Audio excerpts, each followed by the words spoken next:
안녕하세요. 타이밍 부동산TV의 민필입니다. 좋은 원룸 구하기 9가지 방법 중 제2편을 시작해 보겠습니다.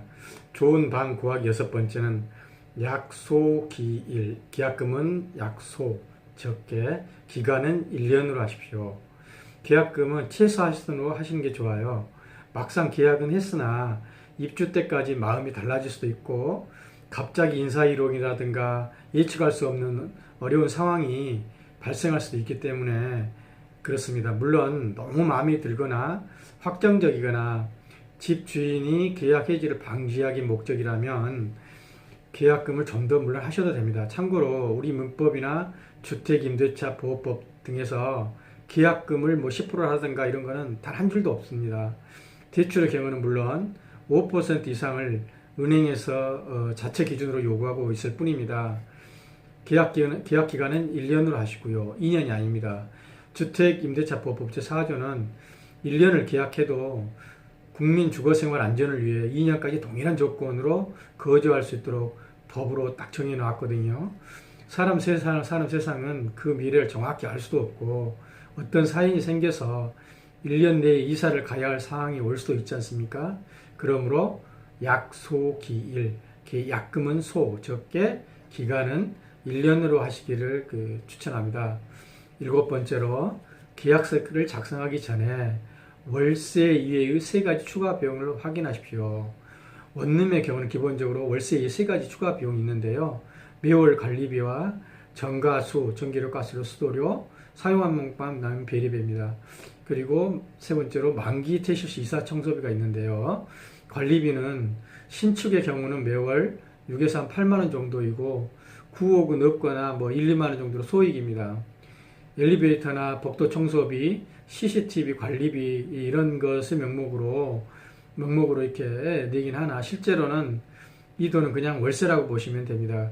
그래서 방 얻을 때는 관리비를 합해서 월세를 계산하고 예산을 잡으셔야 됩니다. 그 다음에 전기료, 가스료, 수도료는 비례비니까 자신이 사용한 만큼만 부담하는 형태고요. 퇴실 청소비는 보통 6에서 8만원 수준인데 관행상 퇴실 시 1회만 부담합니다. 이 금액은 현재 물론 서울 신림동 원룸의 예시를 들어본 것이 불과하고요. 대체로 서울시 원룸의 경우는 대략 이러한 구조로 이런 방식으로 이렇게 원룸 계약이 이루어지고 있습니다. 8번째로 계약금과 잔금은 등기사항의 집 소유자 통장으로 하셔야 되는데요. 당연히 계약서 작성도 집 주인과 해야 하고요. 특히 입금할 때 배우자나 자녀, 부모, 위임자나 이렇게 소유자 위에 통장으로 해서는 안 되는데요. 쉽게 말하면 집 소유자가 아버지인데 아들 통장으로 입금한 경우 아버지가 매출에 나타나서 나 집을 내놓은 적이 없는데요 하면 참 곤란한 일이 생기거든요.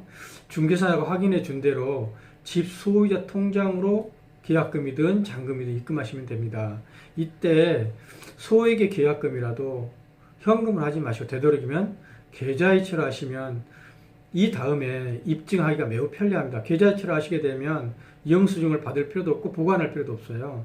다만 대출 서류라든가 개인적으로 소득공제라든가 세금 관련 특별한 개인 사용 목적이 있다면 영수증을 받아두시면 되고요.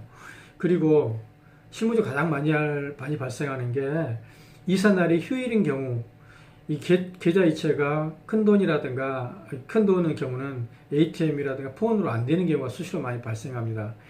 이사 전 평일에 은행에 가셔서 이찬도를 충분히 높여 놓으시거나 상황에 따라서는 미리 금요일에 일부를 송금해 주는 것도 한 방법이 될 겁니다.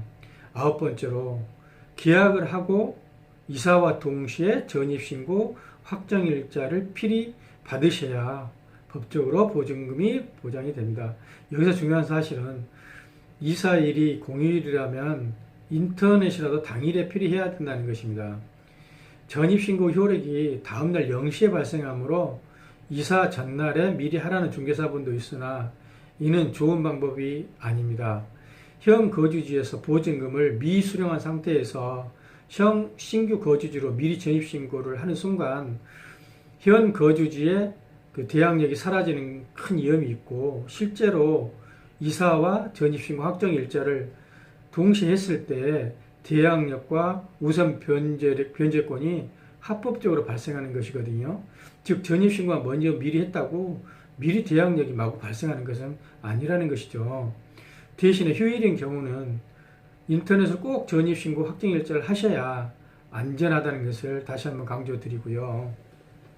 얼마 전에 발생했던 그 거액의 보증금을 날렸던 사건도 토요일에 이사하고 월요일에 주민센터에 전입신고를 했다가 그 사이 악마 임대인이 대출을 받아서 근저당은 월요일날 바로 발생했고 임차인의 대항력은 화요일 0시 효력이 발생해가지고 후순위로 밀려서 보증금을 전액 알려버리는 그런 안타까운 그 사고가 있었습니다.